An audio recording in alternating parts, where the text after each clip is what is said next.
Hello viewers, welcome back to my channel.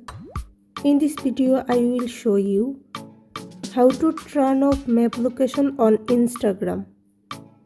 Okay, now start. Go to your Instagram.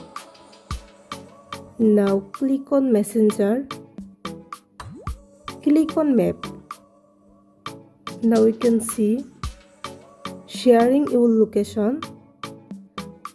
Then click on this icon.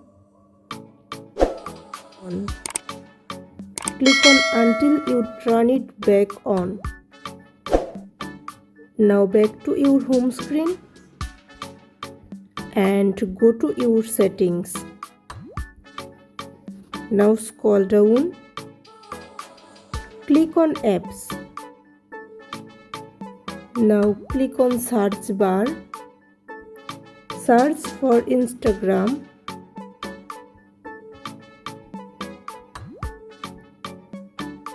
Now scroll down.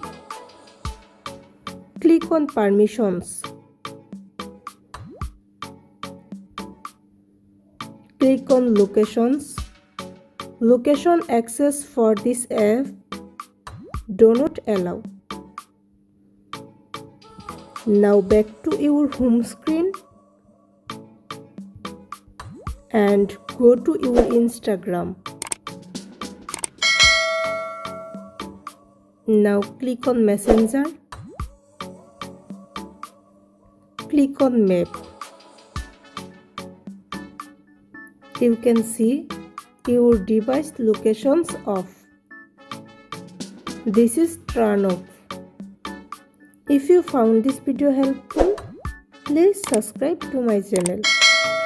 Thank you.